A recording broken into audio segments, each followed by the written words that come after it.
আবু জেহেল বলল, ভাই আবু তালিব শুনে নাও, যদি তোমার ভাতিজা আগামী কাল থেকে যদি কলেমার দাওয়াত দেয়, আমাদের বাপ দাদা ধর্মের বিরুদ্ধে কথা বলে, আমরা আবু জেহেল, উতবা, সাইবা, আবু সুফিয়ান, আমরা যে বড় বড়, আমরা মক্কার বড় বড় সম্মানীয় ব্যক্তিগুলো রয়েছে, ওই বেঈমানরা নিজে দাবি করেছে আমরা সম্মানী ব্যক্তি। এখানে আলোচনা হয়েছে, যদি তোমার ভাতিজা কলেমার দাওয়াত দেয়, আগামী কাল মারতে আমরা বাধ্য হব। আল্লাহর নবী জনাব মুহাম্মদ রাসূলুল্লাহ সাল্লাল্লাহু তাআলা আলাইহি ওয়াসাল্লাম, আল্লাহর নবীজিকে বাপজি যখন বেঈমান আবু জেহেলের দনেরাও, মক্কার বড় বড় নেতারা যখন বিশ্ব নবীকে মারব বলল, ওই সময় আবু তালিবের দুই চোখের কোনা দিয়ে ঝরঝর করে পানি ঝরতে লাগলো। আল্লাহর নবী জনাব মুহাম্মদ রাসূলুল্লাহ সাল্লাল্লাহু তাআলা আলাইহি ওয়াসাল্লাম বিশ্ব নবী জানেন না, আমার চাচা আবু তালিবকে ধরে বলেছে মারবো। তাও আবু তালিবকে ডাক দিয়ে বলল, ভাতিজা নয়, ও আবু তালিব শুনে নাও, তোমার ভাতিজাকে ডেকে গিয়ে রাত্রি মানে বলবা, যদি আমাদের বাপ দাদা ধর্মের বিরুদ্ধে যদি কথা বলে দেয়, কথা বলা বন্ধ করে দেয়, তোমার ভাতিজাকে এক না দুই নাই আমরা 3টে পুরস্কার দেব। আবু তালিব ডাক দিয়ে বলল, ভাই আমার ভাতিজাকে এমন কি পুরস্কার দেবা বলো? ডাক দিয়ে বলল, ভাই আবু তালিব, তোমার ভাতিজাকে প্রথম নাম্বার পুরস্কার দেওয়া হবে, যদি আমাদের বাপ দাদা ধর্মের বিরুদ্ধে কথা বলে দেয়, তাহলে প্রথম নাম্বার গোটা মক্কা নয়, গোটা আরবের মধ্যে তোমার ভাতিজাকে 1 নম্বর সম্মান দেওয়া হবে।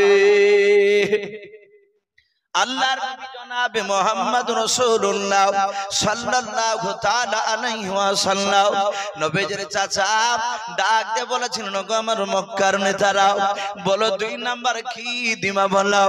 আল্লাহর নবী জনাবে মুহাম্মদ রাসূলুল্লাহ সাল্লাল্লাহু তাআলা আলাইহি ওয়াসাল্লামের ব্যাপারে মক্কার বেঈমানরা আবু জেহেল সহ বলল, যদি আল্লাহর রাসূল যদি আমাদের বাপ দাদা ধর্মের বিরুদ্ধে কথা বলে বন্ধ করে দেয়, শুনে নাও, 2 নাম্বার গোটা মক্কা নগরের মধ্যে সবচেয়ে হিষ্টপিষ্ট, 1 নাই 2 নাই 200টা ওরদান করা হবে।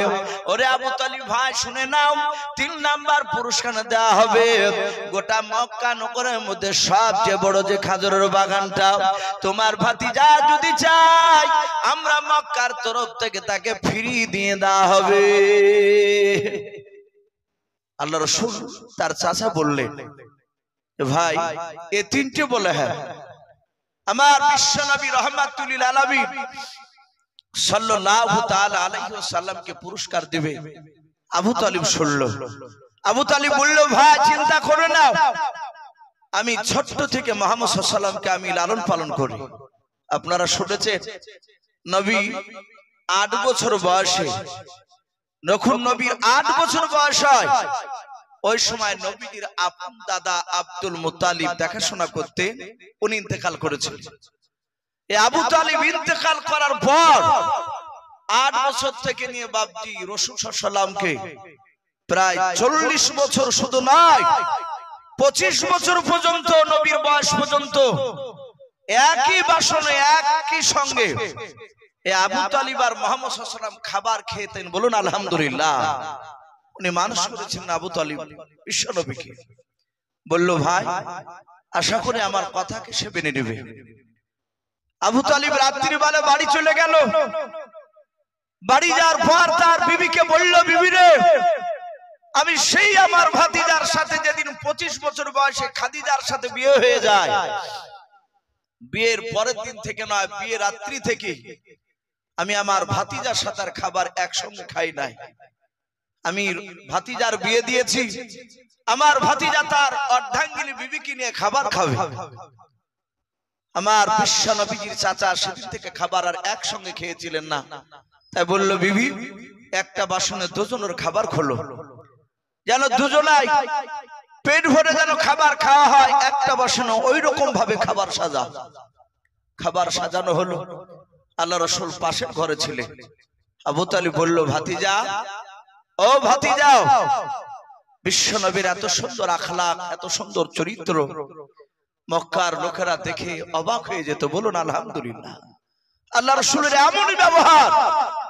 আর আজ আমরা বাপজি মুসলমান নাম দিয়েছি, আমাদের ব্যবহার বাপজি রাসূলের সুন্নাত তরিকায় আমরা চালাতে পারছি না।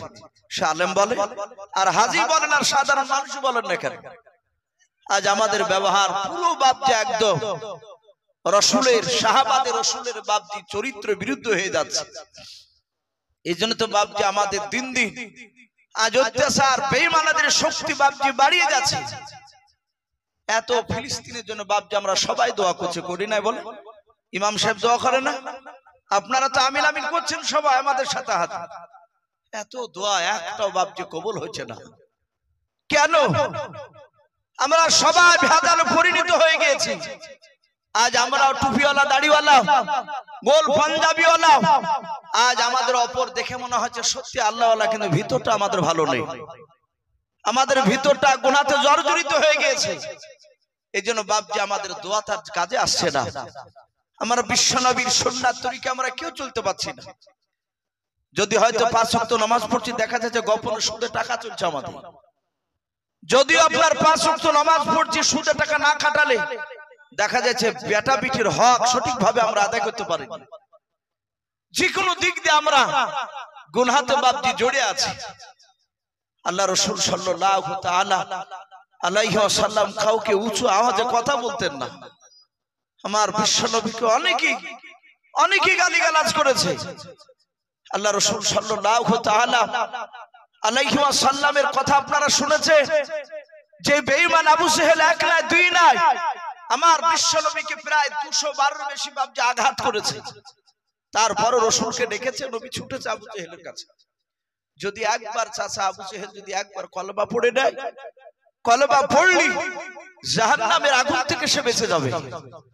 এমনি রাহমাতুল লিল আলামিন এই লাকাবটা এমনি রাসূলকে দেয় নাই, অন্য নবীকে রাহমাতুল লিল আলামিন বলে নাই, শুধু আপনার আমার রাসূলকে রাহমাতুল লিল আলামিন বলেছে। আমার বিশ্ব নবী রহমতের নবী এসে বললেন, চাচা আমাকে ডাকলেন কেন? বলে, বাবা খাবার খেতে বসো। বিশ্ব দরদী নবী নিজের চাচার সাথে খাবার খেতে বসেছে। আবু তালিব মনে মনে চিন্তা করছে, মক্কার আবু জেহেলরা তো আমাকে ধরে বলেছে যে মুহাম্মদ সাল্লাল্লাহু আলাইহি ওয়াসাল্লামকে কলমার দাওয়াত দিতে বারণ করুন, আর যদি দাওয়াত দেয় তাহলে আমরা তাকে মারবো। আমি যদি আমার ভাতিজাকে খাবার খাওয়ার আগে যদি বলি, হয়তো ভাতিজা আঘাত পেয়ে দুঃখ পেয়ে হয়তো আর খাবার খাবে না। এখান থেকে আমাদের একটা শিক্ষা নেওয়া দরকার। আমাদের অনেক সন্তানরা আছে, তারা ভুল করে না ভাই? অনেকের যাদের সন্তান আছে তারা জানে যে সন্তান ও কত বেয়াদবি করে। এই যুবক ছেলেদেরকে বাপেরা যখন টাইট করে, একটু বলে যে এত মোবাইল দেখো না, এত পাড়াতে বেড়াতে যাও না, মোটরসাইকেল আস্তে চালাও, জোরে চালাও না, এখানে আমাদের এই যুবক ভাইদের কথাগুলো শুনে খুব রাগ হয়। এই বুড়িয়ে ভ্যান ভ্যানকারী কথা বলছে কে? শুনে ও জানে না বাপ কেন এই কথাগুলো বলছে। ওরা যখন সন্তানের বাপ হবে সেদিন মনে পড়বে যে বাপ কেন এই কথাগুলো বলতো। অনেক ভুল করে। আমরা কি করি, খেতে দিয়ে, মায়ে খেতে দিয়েছে, বাপ এসে দেখছে খাবার খাচ্ছে, আমরা সাথে হাতে খাবার বাসনকে কেড়ে নিই, একে খাতে দিও না, ই বদমাইশ করেছে, আমার কথার বাইরে গিয়েছে। অনেক ছেলে ভাবে মুখের বাপের দিকে তাকিয়ে খাবার খেতে গিয়ে খাবারের বাসনটা কেড়ে নিল, শয়তান তার মাথায় চেপে যায়। শোনা যায় রাত্রিবেলায় গিয়ে গলায় দড়ি দিয়ে মারা গিয়েছে, আঘাত সহ্য করতে পারে নাই। এই জন্য বাপজি খাবার খেতে দিয়ে কোনো কথা বলতে গেলে খাবার খেতে দিয়ে বলেন না, খাওয়ার পরে বলেন। একটা বেঈমান কাফের আবু তালিব আমার রাসূলের উপর ঈমান আনেনি, তবু আপনার শিক্ষা চিন্তা করছে যে না আগে বলা যাবে না, খাবারটা খেয়ে নে। আগে যদি বলি আর যদি ভাতিজা দুঃখ পেয়ে খাবার না খায়, তাহলে আমি যে তার চাচা, গোটা রাত আমি আর ঘুমাতে পারবো না। বলুন সুবহানাল্লাহ, কি মহব্বত ভালোবাসা তার মধ্যে। আল্লাহ রাসূলকে বলেন, বাবা খাবারটা খেয়ে নাও। আমার বিশ্ব নবী দরদি নবী জনাবে মোহাম্মদ রাসূলুল্লাহ সাল্লাল্লাহু তাআলা আলাইহি ওয়াসাল্লাম নবী আমার নিজের চাচার দিকে বাপনি এভাবে হাত জোড় করে বলেন, চাচা আপনি ভালো জানেন আমার 8 বছর বয়সে যখন আমার দাদা আব্দুল মুত্তালিব মারা যায়, ওগো চাচা সেই দিন থেকে খাদিজার সাথে যতদিন আপনি বিয়ে দেন নাই, যেদিন বিয়ে দিয়েছেন সেদিন থেকে নিয়ে শুনে নেন চাচা আপনি আমি তার আগে একই সঙ্গে খাবার খেতাম। ওগো চাচা আপনি তো ভালো জানেন আপনি আগে খাবার না খেলে আমি আপনার পয়গম্বর ভাতিজা খাবার খেতে পারি নাই। চাচা গো আপনি আগে খাবার খান তারপরে আমি খাবার খাবো। আল্লাহ রাসূলের বাপটি ব্যবহার দেখার পর আবু তালিব আর সহ্য করতে পারলো না, দরজার বাঁধটা ধরে রাখতে পারলো না, দরজার বাঁধ ভেঙে ফেলে হাও মা করে কেঁদে কেঁদে বাবা আল্লাহর নবীকে বুকের সাথে জড়ে ধরলেন, নবীজের কপালে চুমা দিয়ে বলেন, ভাতিজা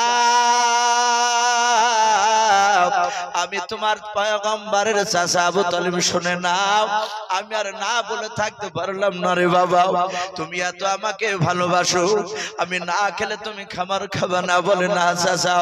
আল্লাহ রাসূল বলেন, চাচা আমি আব্বা জানকে জন্ম নেওয়ার পর আমি জন্মদাতা আব্বাকে দেখে নাই, আমি আমার মার পেটে যখন 6 মাস ছিলাম তখন আমার আব্বা সিরিয়া ব্যবসা করতে গিয়ে আর জিন্দা ফিরে আসে নাই। ওগো আমার চাচা আব্বাকে নিজ চোখে দেখে নাই, আব্বার মহব্বত আপনার কাছে পেয়েছে। চাচা গো আমার আব্বার যে আপনাকে আমি বেশি ভালোবাসি চাচা, আপনি আগে খাবার না খেলে আমি খাবো না। আল্লাহর নবীজির চাচা বলে, ভাতে যাও, আমি না বলে আর থাকতে পারলাম না। ওরে ভাতে যা তাড়াতাড়ি বললো, ওরে ভাতে যা মক্কা নগরের লোকের সাথে কি তোমার কোনো দেখা হয়েছিল কারোর সঙ্গে বলো। আল্লাহ রাসূল ডাক দিয়ে বলেন, চাচা আমার মক্কার বড় নেতা আবু সেহেল উতবা সাইবা এদের সাথে দেখা হয়েছিল। আল্লাহর দরদি নবীকে আবু তালিব বলেছিল, ভাতে যাও শুনে নাও তোমাকে কি বলেছিল।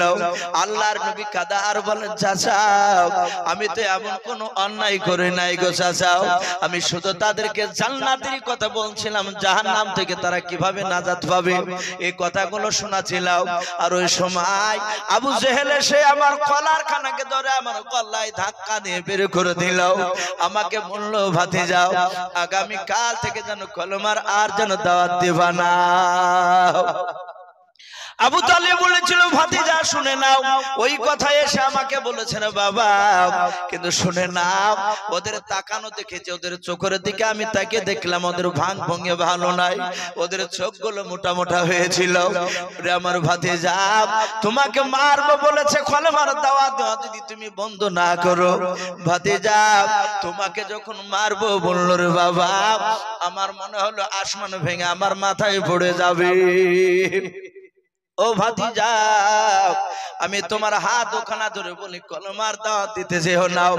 আল্লাহ রাসূল ডাক দিয়ে বলে, চাচা আর কিছু বলার আছে বলে, হ্যাঁ বাবা ওই মক্কার নেতা আবু জেহেল তারা বলেছে তুমি যদি কলমার দাওয়াত দেওয়া বন্ধ করে দাও, ওগো আমার ভাতিজা তোমাকে 3টে পুরস্কার দেবে। আল্লাহর নবীর কাছে সব খুলে খুলে বলল। আবু তালিব বলার পর ডাক দিয়ে বলে, ভাতিজা ওই 3টা জিনিস যদি তোমাকে দিয়ে দেয় মক্কা নগরে তোমাকে কাজ করা লাগবে না, আর খাবারের অভাব তোমার হবে না। আল্লাহর দরদি নবী জনাবে মুহাম্মদ রাসূলুল্লাহ সাল্লাল্লাহু তাআলা আলাইহি ওয়াসাল্লাম দরদি নবী আমার ডাক দিয়ে বলেন, চাচা শুধু মক্কার 3টা পুরস্কার কেন চাচা শুনে নেন, গোটা পৃথিবীর যদি ধন সম্পদ যদি দিয়ে দেয় তার সাথে চাচা ওই মক্কার লোকেরা আসমান থেকে যদি সূর্য পেড়ে নিয়ে এসে আমার ডানা হাতে দিয়ে দেয়, আসমান থেকে চাঁদ নিয়ে এসে যদি আমার বাম হাতে দিয়ে দেয়, চাচা খোদার কসম করে বলে চাচা শুনে নেন কলমার দাওয়াত দেওয়া বন্ধ করবো না। জোরে বলুন সুবহানাল্লাহ। আল্লাহ রাসূল ডাক দিয়ে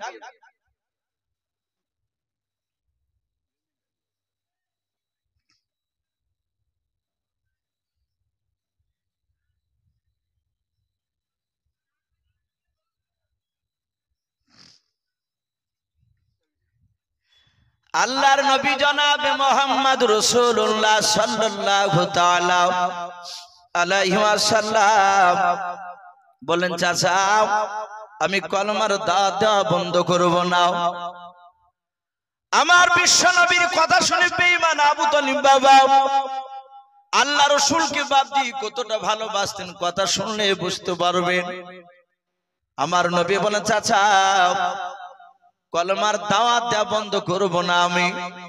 আবু তালিবের চোখ দুটো কুখার মতো লাল হয়ে গেল। ডাক দে বলে, ভাতিজা লাত উজ্জার কসম করে বলির বাবা শুনে নাও, আমার শরীরে রক্ত এক ফোঁটা থাকতে শুনে নাও, কণ্ঠে জান থাকা পর্যন্ত শুনে নাও, মক্কার কোন লোক তোমার শরীরে ফুলের ছিটকি ফেলতে পারবে না। জোরে বলুন সুবহানাল্লাহ। এত ভালোবাসতে আল্লাহ রাসূল কাঁদতে লাগলেন। একটাই শুধু বাপজি রাসূলের কাঁদন ছিল, আমার কিভাবে জাহান্নামী মানুষ উম্মত উম্মতি তারা জান্নাতে যাবে। রাসূল অনেক জায়গায় কেঁদেছে। এখনো নবী রাউজাতুল মানুওয়ারায় মদিনায় সবুজ গম্বুজের তলে বিশ্ব নবী এখনো শুয়ে উম্মতি উম্মতি করে কাঁদছে। বলুন আলহামদুলিল্লাহ। আমরা হয়তো বুঝতে পারি নাই, এখনো যারা আল্লাহওয়ালা লোক তারা রাসূলের কবরে জিয়ারত করতে গিয়ে তারা সালাম দিলে নবীর সালামের আওয়াজ তারা কানে শুনতে পায়। বলুন আলহামদুলিল্লাহ। কিন্তু আমরা সে নবীর সালামের উত্তর শোনার মতো যোগ্য রাসূলের আশিক উম্মত হতে পারি নাই। আপনারা অনেকে নাম হয়তো শুনেছেন, এই মুফতি সাহেব আমার এই বাপজিও ওনাকে ভালোই চিনে। একটা নদিয়া জেলার বাপজি হাট গোবিন্দপুর বলে একটি গ্রাম, ওই গ্রামে একজন বক্তা ছিলেন হাত কাটা ইমাদউদ্দিন সাহেব রহমাতুল্লাহ আলাইহি। ওনার একটা হাত ছিল না। আমার ভাগ্যে ওনার একদিন খিদমত করার বাপজি সৌভাগ্য আমার মিলেছিল। আমি ওনাকে সুরুলিয়া মাদ্রাসায় বক্তব্য দিতে শুনেছি। উনি বলছিলেন যে আমি আল্লাহ রাসূলের কবরে গিয়ে সালাম দিয়েছি। সালাম দেওয়ার পর নবীর সালামের উত্তর আমি নিজ কানে শুনেছি, এই কথা উনি বলছিলেন। যারা আল্লাহওয়ালা হয় তারা এখনো নবীজির সালামের আওয়াজ শুনতে পাবে, কারণ আল্লাহ রাব্বুল আলামিন তার নবী বলেছে, ইন্নাল্লাহা হাররামা আলাল আরদি মিনাল আজদাসিল আমবিয়া ফানাবিয়ুন হাইয়ুন ইরজাকুন। আল্লাহ রাসূল বলেছেন যারা নবী রাসূল হয় তারা কবরে শুয়ে থাকে আর মাটিকে তাদের জন্য খাওয়া হারাম করে দিয়েছেন আল্লাহ। ফানাবিয়ুন হাইয়ুন, প্রতিটা নবী তারা কবরে জিন্দা এবং তারা রুজি পর্যন্ত খায়। বলুন আলহামদুলিল্লাহ। এটা হচ্ছে নবী রাসূল সাল্লাল্লাহু আলাইহি ওয়াসাল্লাম তাদের বাপজি, তাদের জীবনী। তারা কবরে বাপজি পচে সরে মরে যায় নাই। যদি পচে সরে যেত তাহলে ইউরোপের বাপজি কুখ্যাত তিনটে বেঈমান তারা রাসূলুল্লাহ লাশ আর মদিনাতে চুরি করতে আসতো না। আপনারা হয়তো অনেকে শুনেছে, সে আরব সাগরের কিনারা থেকে মাটির তলতল সুড়ঙ্গ করে রাসূলুল্লাহর লাশ চুরি করতে এসেছিল। তাদের ইউরোপের বাদশা বলেছিল যত টাকার প্রয়োজন আমরা দিব, চাই মুহাম্মদ সাল্লাল্লাহু আলাইহি ওয়াসাল্লামের লাশ। আমরা পড়েছি তার কিতাবে উনি কবরে উনি পচে সরে যাবেন না। ওনাকে নিয়ে আসতে পারলে ওদের মনের বাসনা পূর্ণ হতো। বিশ্ব নবী শরীরকে নিয়ে তারা অনেক সংগ্রাম করত। পৃথিবীতে মুসলিমদের সবচেয়ে বাপজি দুশমন হচ্ছে ইহুদিরা। এরা হচ্ছে সবচেয়ে বড় বাপজি আপনার দুশমন এই মুসলিমদের নবীদের। তা আমি বলছিলাম ভাই, আল্লাহ রাসূল এখনো কাঁদছেন, নবী তখনও কেঁদেছেন জিন্দা অবস্থাতে। দুনিয়াতে ইন্তেকাল করার আগেও নবী কেঁদেছে। আজ যেমন আপনারা এখানে আমার সামনে বসে আছে, আমার বিশ্ব নবী মসজিদে নববীতে সাহাবাদেরকে নিয়ে বাপজি আলোচনা করছিলেন। সাহাবায়ে কেরামরা সকলেই জমাট বেঁধে বসে থাকতেন। আজ আমরা সুন্নাতকে মানি না বলে ভাই আজ মাওলানা সাহেবরা বারবার ডাকলে আমরা এগিয়ে আসি না। অনেক মানুষ লজ্জা করি, হ্যাঁ বসে গিয়েছে আর উঠে যাব। কিন্তু বাপ এ লজ্জা এখানে, কিন্তু এই বসাটাকে যদি আল্লাহ নারাজ করে নেয়, যদি কিয়ামতের ময়দানে একবার যদি বলে এই বান্দা জালসা শুনতে গিয়েছিল অম্বরপুরে, রাসূলের সুন্নাত অনুযায়ী বসিস নাই, তুই ফেল হয়ে গেলি, জাহান্নামে চলে যা। আর কোন রাস্তা আছে ভাই সেদিন আমাদের কিছু করার? বলে সেদিন আর কিছু কেঁদে কেঁদে কোনো লাভ হবে না। আমার বিশ্বনবী রহমতের নবী সাহাবারা তারা এমন ভাবে বসে নবীর চেহারার দিকে চেয়েছিলেন, তারা জানতে এমন একটা দামি নবী পেয়েছে, নবীর চেহারার দিকে তাকালে জীবনের সগীরা গুনাহগুলো সব ঝরে যায়। বলুন আলহামদুলিল্লাহ। এই জন্য তো সাহাবারা নবীর চেহারার দিকে একইভাবে চেয়েছে কথাগুলো শুনতে। সাহাবারা সকলেই শুনছেন আল্লাহর নবী জনাবে মুহাম্মদ রাসূলুল্লাহ সাল্লাল্লাহু তাআলা আলাইহি ওয়াসাল্লাম, বিশ্বদরদী নবী আমার, রহমতের নবী আমার, সাহাবাদের দিকে চেয়েছে বক্তব্য দিছিলেন। সাহাবারা শুনছিলেন কথা। সাহাবারা বলেন আমরা সকলে নবীর চেহারার দিকে চেয়ে দেখলাম, দরদী নবী আমাদের দিকে তাকাচ্ছিলেন আর আমরা নবীর দিকে তাকাচ্ছিলাম। এই যে আমি কথা বলছি আপনাদের দিকে তাকিয়ে, আমি আপনাদের দিকে তাকাচ্ছি, আপনারা তো দেখতে পাচ্ছেন। আমার বিশ্বনবীর সাহাবারা বলেন দেখলাম হঠাৎ করে নবী আমার আসমানের দিকে এভাবে তাকাতে শুরু করলেন। সাহাবায়ে কেরাম রাদিয়াল্লাহু তাআলা আনহুম আজমাইন গণেরাও তারা বলেন আমরা নবীর চেহারার দিকে চেয়ে দেখলাম, নবী আমাদের দিকে আর তাকাই নাই। নবীজি আসমানের দিকে চেয়ে কার সঙ্গে যেন কথা বলতেছেন। আল্লাহ রাসূলের সাহাবারা বলেন নবীজির চাউনির দিকে আমরা তাকানোর দিকে আকাশের দিকে দেখলাম, কাউকে দেখতে পেলাম না। হঠাৎ করে দেখলাম বিশ্ব নবীজি ঠোঁট নড়ে নড়ে যেন কি যেন বলেন। সাহাবারা বলেন আমরা শুধু নবীজির আওয়াজগুলো কয়েকবার শুনতে পেলাম। কিতাবে পাওয়া যায় আসমান থেকে বাপজি যে ব্যক্তি রাসূলুল্লাহকে বাপজি তাকে সালাম দিয়েছিলেন, নবীজিকে বলেন আসসালামু আলাইকা ইয়া রাসূলুল্লাহ। আল্লাহর নবীজি ওয়া আলাইকুমুস সালাম বলে বাপজি সালামের উত্তর দিলেন। তাকে দেখলেন বাবা প্রথম আসমানে যিনি তাকে নবীজিকে সালাম দিয়েছিলেন তিনি ছিলেন হযরত সম্রাট জিবরিল আলাইহিস সালাম। বলুন আলহামদুলিল্লাহ। আমরা দেখেছি কেউ ভাই জিবরিলকে? একজন সাহাবা আব্দুল্লাহ বিন মাসউদ না হযরত আব্বাস রাদিয়াল্লাহু তাআলা আনহু, তিনি রাসূলুল্লাহকে বললেন হুজুর আমি আপনার সম্রাট জিবরিলকে একটু দেখতে চাই। আল্লাহ রাসূল বললেন ওগো চাচা, নবীজির আপন চাচা ছিলেন আব্বাস রাদিয়াল্লাহু তাআলা আনহু, বললেন চাচা আপনি জিবরিলকে দেখে হয়তো সহ্য করতে পারবেন না। বলে ভাতিজা ওগো আমার রাসূল একবার দেখাবো, আমি দেখবো। মসজিদে নববীতে রাসূলুল্লাহ বসা, জিবরিল আলাইহিস সালাম এসে নবীকে সালাম দিলেন। আমার বিশ্ব নবীজি দেখলেন তার চাচা আব্বাসও বসে আছে। নবী বললেন জিবরিল ভাই আমার চাচাজি তোমাকে দেখবে। নবী বললেন চাচা ওই দেখেন সম্রাট জিবরিল, তাকে আপনি তাকে দেখুন। আব্বাস বলেন আমি একবার শুধু তাকালাম। আব্বাস রাদিয়াল্লাহু তাআলা আনহু নবীজির চাচা আব্বাস জিবরিলকে একবার দেখে তিনি বেহুশ হয়ে পড়ে গেলেন। উনি বলেন এত বড় ফেরেশতা এর পূর্বে এরকম জিনিস আমি আর কোথাও দেখেছিলাম না।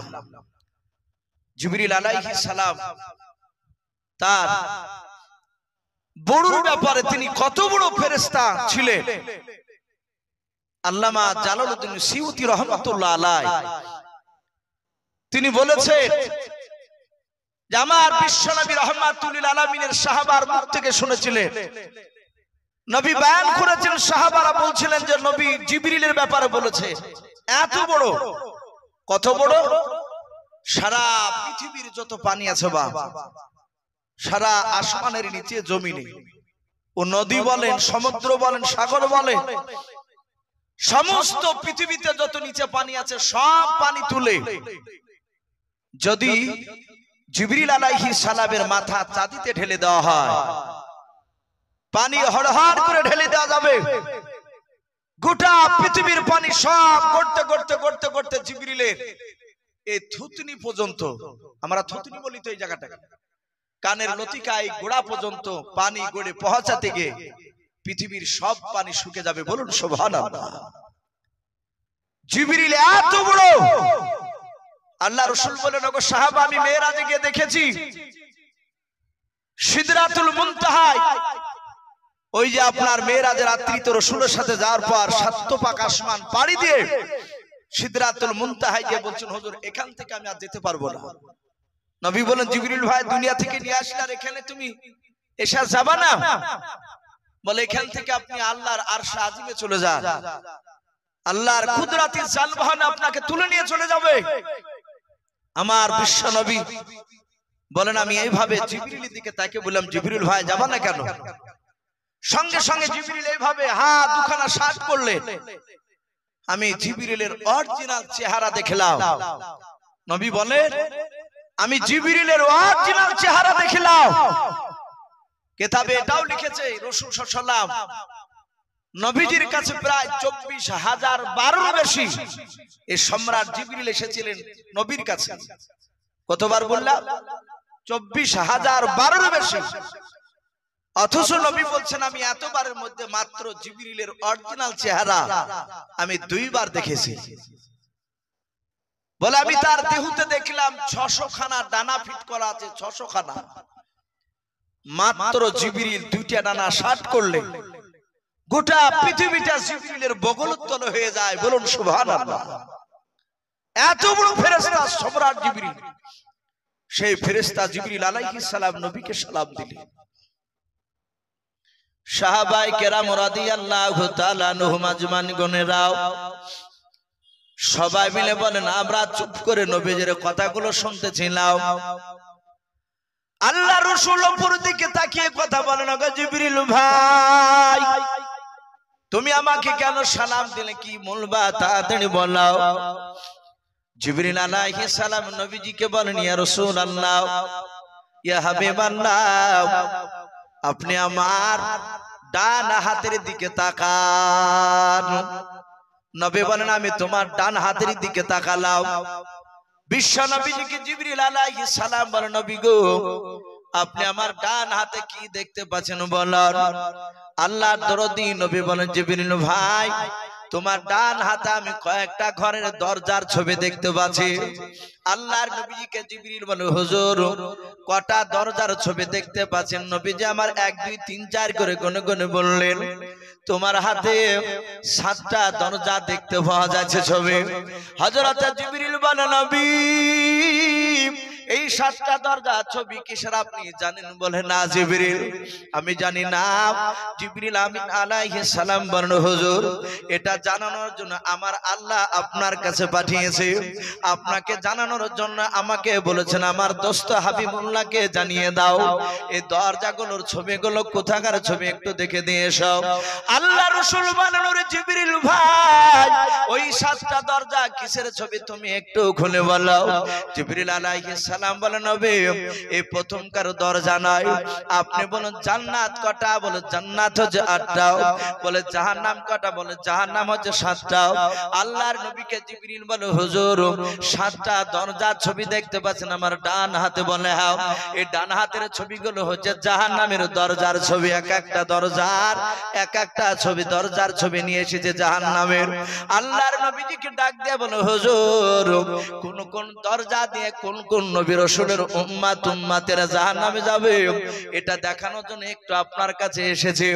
আল্লাহর নবী দরদি নবী জনাবে মুহাম্মদ রাসূলুল্লাহ সাল্লাল্লাহু তাআলা আলাইহি ওয়াসাল্লাম নবী আমার বলেন, জিবরিল ভাই প্রথম নাম্বার দরজা দিয়ে কোন নবীর বেঈমান উম্মত উম্মতে জাহান্নামে যাবে একটু বলে দাও।